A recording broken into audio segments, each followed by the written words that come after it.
Hi everybody, this is Sheryl with Minerva, and today I wanted to go over how I made my version of Berta Style Pattern 6425. So if you take a look at the original pattern and my final product, you can see I made quite a few changes to the pattern. Today I'll be concentrating on the sleeve alteration I did in order to make the sleeves a little bit more dramatic. So I took the original sleeve and I created more of a bishop style sleeve with some pleats. So we'll go ahead and we'll talk about that today. But before we get into that, I'll tell you a little bit more about the fabric. So this is a beautiful stretch crepe satin that we have here at Minerva. It comes in 3 different colors. My color is the oyster. There's also a black and a red version that are available. It is an incredibly soft fabric. I wish you could feel it through the camera, but I know that you can't. But trust me, it's really, really soft. It makes a great blouse weight, but it can also be used for pajamas, for lingerie. So in addition to being really pretty, it's also very versatile. So let's go ahead and get started and talk more about how I did the pattern alteration for the sleeve.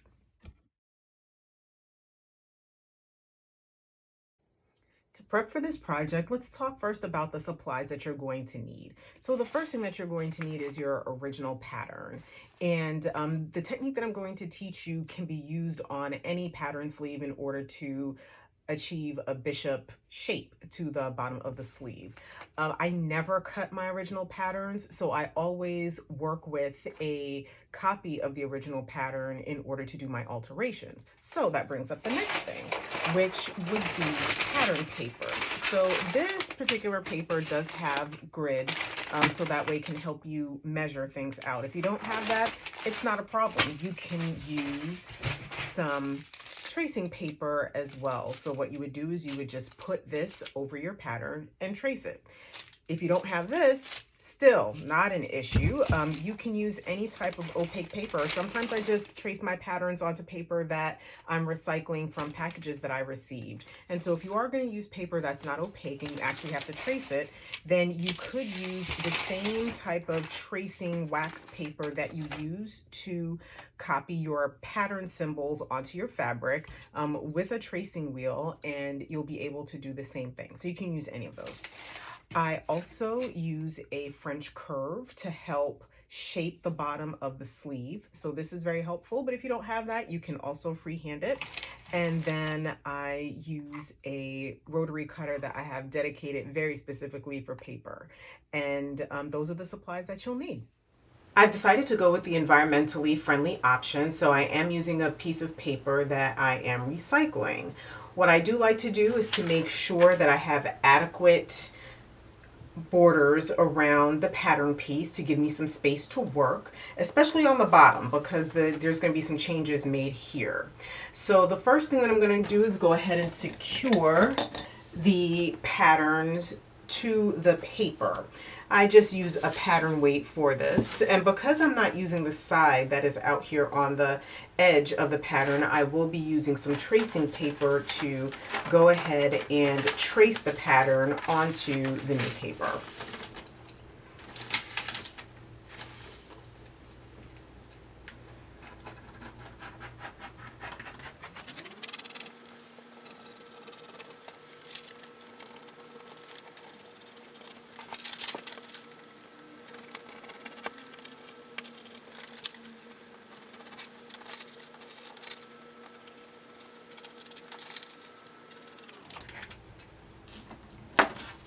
The next thing I want to do is to trace the straight grain line. I actually like to do this first because it is the thing that I'm most likely to forget whenever I am altering a pattern. So I'll just put the tracing paper under there and then go ahead and trace the straight grain. Next, I will transfer the pattern markings.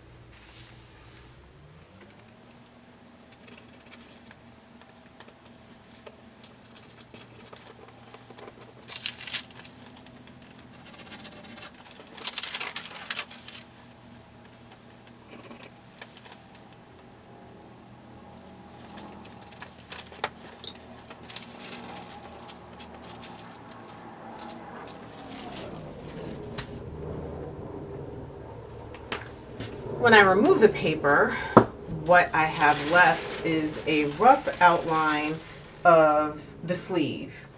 Next, I'm going to go ahead and darken up the lines so that way you can actually see everything a little bit better.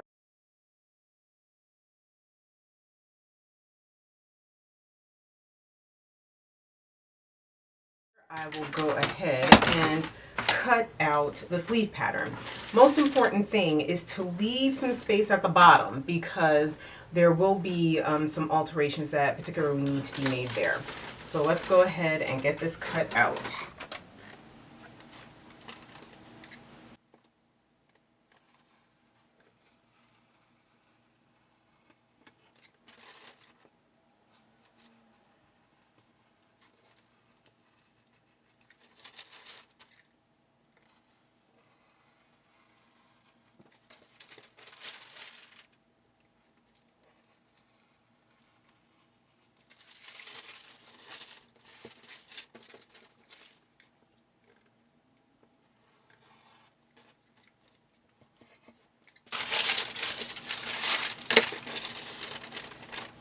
Okay, now that we have the piece cut out, we are going to go ahead and put in the dividing lines that will allow us to spread the pattern out.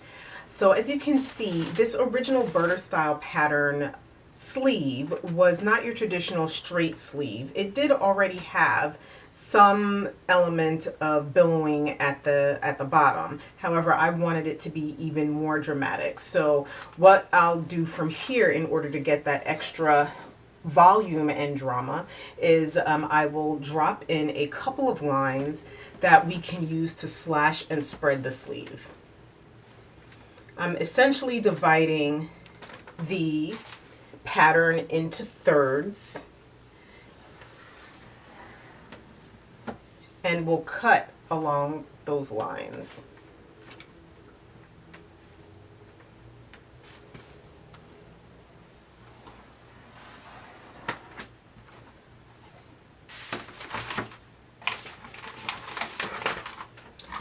Next, I'll take my cutter and I'm going to cut up the line that I created, but not all the way through the top. We're going to leave that so that way we can pivot the pattern, and you'll see what I'm talking about in just a second. So I'll do the same thing over here.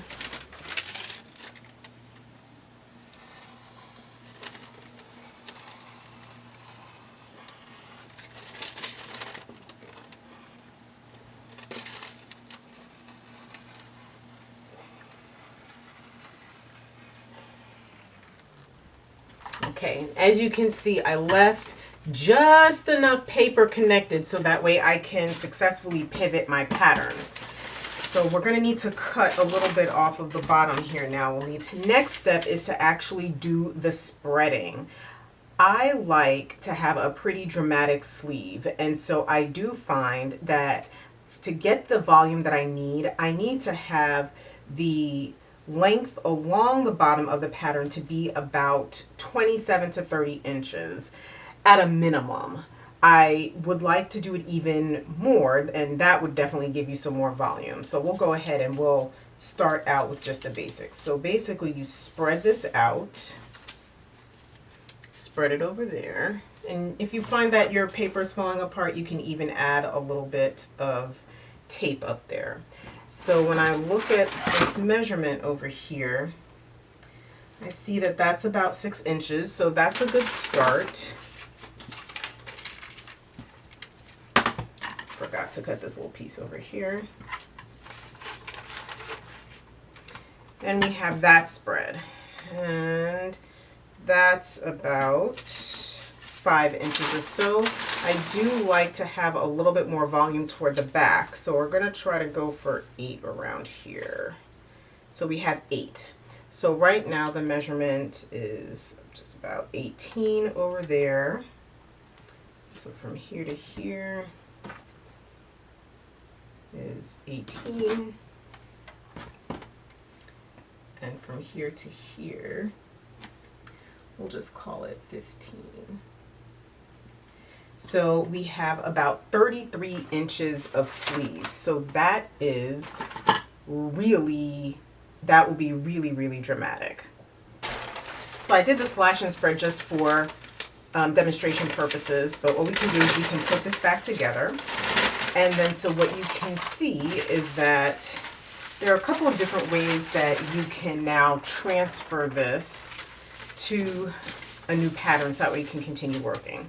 So you can spread over another piece of paper and then trace this out so that way you can do the rest of the alterations, or you can just add paper where you need it. So I typically just add paper to stabilize here and add paper to stabilize right there.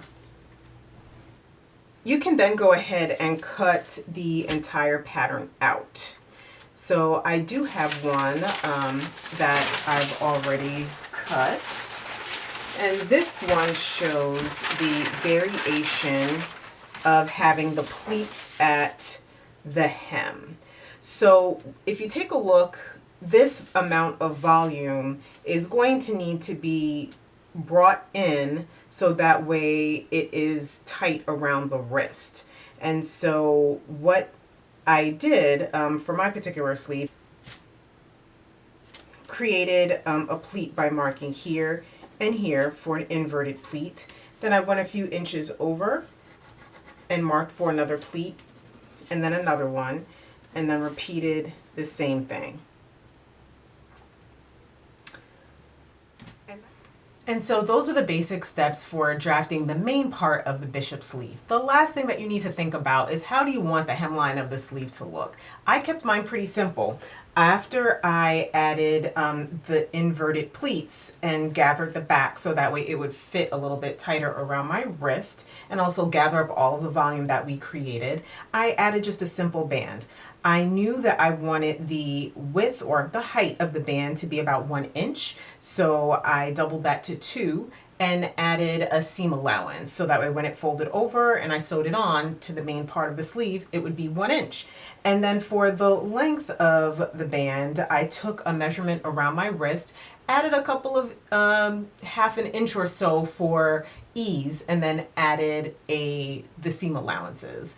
And so that was how I came up with the band. So that was pretty simple. Now, if you want to get a little bit fancy, you could draft a cuff with a button or even a placket and take it from there. Just use your imagination. So I hope that you've enjoyed this tutorial and that it's been helpful for you, and happy drafting. Bye.